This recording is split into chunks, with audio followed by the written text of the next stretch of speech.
Maintenant qu'on a compris ce à quoi correspond la volonté de puissance, il est intéressant de voir comment cette dernière vient délégitimer la morale.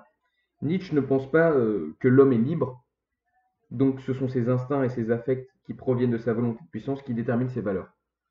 Volonté de puissance égale instinct et affect égale valeur, création de valeur. Les valeurs proviennent du corps.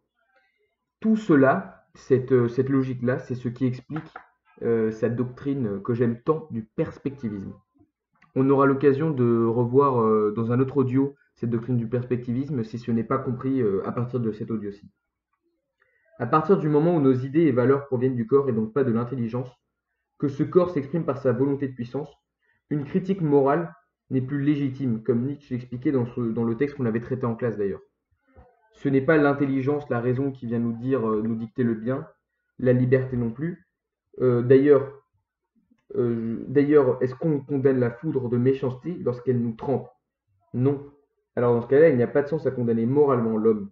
Il faut aller au-delà du bien et du mal. L'homme est issu d'un déterminisme qui est causé par la volonté de puissance. Donc il faut aller au-delà du bien et du mal. Au-delà du bien et du mal, on retrouve le bon et le mauvais.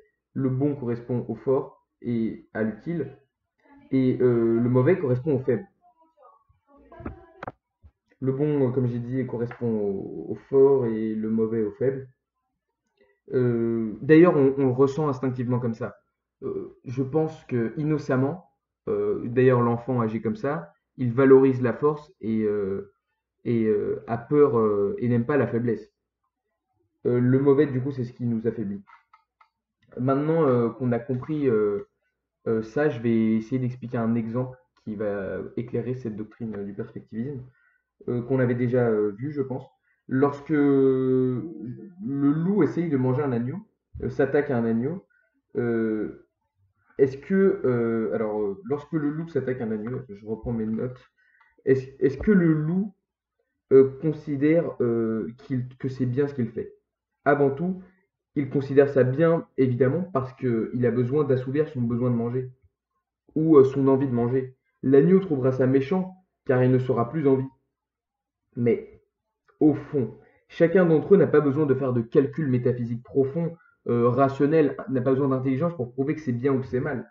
Il le comprend, soit parce que il le comprend naturellement en fait, il le ressent instinctivement que c'est bien ou c'est mal.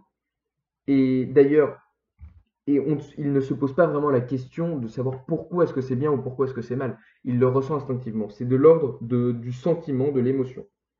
D'ailleurs, nous qui observons cette situation du loup en train d'essayer de manger l'agneau, et qui ne sommes ni Jésus ni Dieu, pouvons-nous affirmer sans faire preuve d'un culot splendide que telle chose est mal ou telle chose est bien absolument, universellement? Y a-t-il une vérité morale à ce sujet qui serait affirmable comme un calcul mathématique que l'on pourrait démontrer? À mon avis, Kant serait friand de cette idée, qui pourrait affirmer que telle chose est mal. Eh bien non. Je vais lire un extrait qui va pour moi permettre d'éclairer ce qui est bon et ce qui est mauvais pour Nietzsche, un extrait de l'Antéchrist. Qui est-ce qui est bon? Tout ce qui exalte en l'homme le sentiment de puissance, la volonté de puissance, la puissance elle-même. Qu'est-ce qui est mauvais? Tout ce qui a sa racine dans la faiblesse.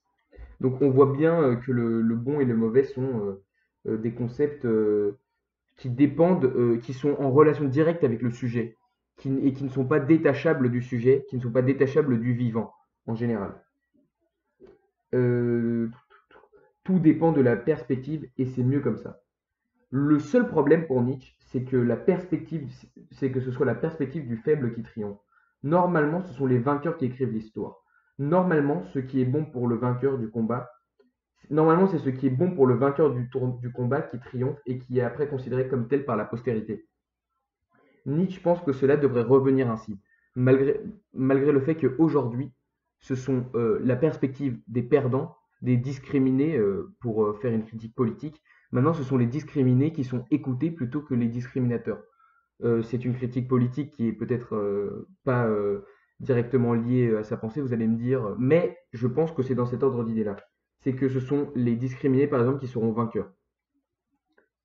Par exemple, prendre un autre exemple polémique, vu qu'on est déjà dans cet ordre-là, lorsque la France envahit l'Algérie, elle ne se demande pas si ce qu'elle fait est mal ou si c'est bien. En fait, elle le sait déjà, car sa volonté de puissance le lui dit. Elle ne lui dit pas que c'est bien ou que c'est mal, mais elle lui donne envie de le faire. Donc, elle ne pense pas que c'est mal, parce qu'on pense toujours faire le bien, évidemment. Mais sa volonté de puissance lui dit, c'est bon pour nous, c'est utile, donc on le fait. Comme elle l'a voulu et a réussi à le faire, c'est sa volonté de puissance qui triomphe sur celle du pauvre peuple algérien.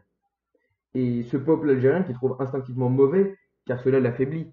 Perdre sa légitimité, son indépendance, ça l'affaiblit. Donc il trouve ça mauvais. La France trouve ça bon car ça agrandit sa puissance. Tout est question de perspective, et non pas de morale. C'est la volonté de puissance du plus fort qui domine et écrase celle du plus faible ou du moins fort. Elle ne l'écrase pas toujours. D'ailleurs, des fois, la volonté de puissance du plus fort simplement méprise celle du plus faible et il s'en fiche. Mais la volonté de puissance du plus faible est une victime collatérale, est une victime collatérale des conséquences de la volonté de puissance du plus fort. D'ailleurs, heureusement ou malheureusement, hein, c'est comme cela en politique, en histoire, dans la nature, mais également dans les relations humaines. C'est la volonté de puissance du plus fort qui triomphe. C'est une forme intellectuelle et, et plus juste et qui prend des formes plus subtiles que la loi de la jungle, mais à mon sens qui s'en rapporte. C'est polémique que je dis, mais vous voyez ce que je veux dire. Ce n'est pas la loi de la jungle, c'est beaucoup plus subtil, mais dans la loi de la jungle, c'est le plus fort qui domine. Et dans la volonté de puissance de tout le vivant, c'est aussi ainsi.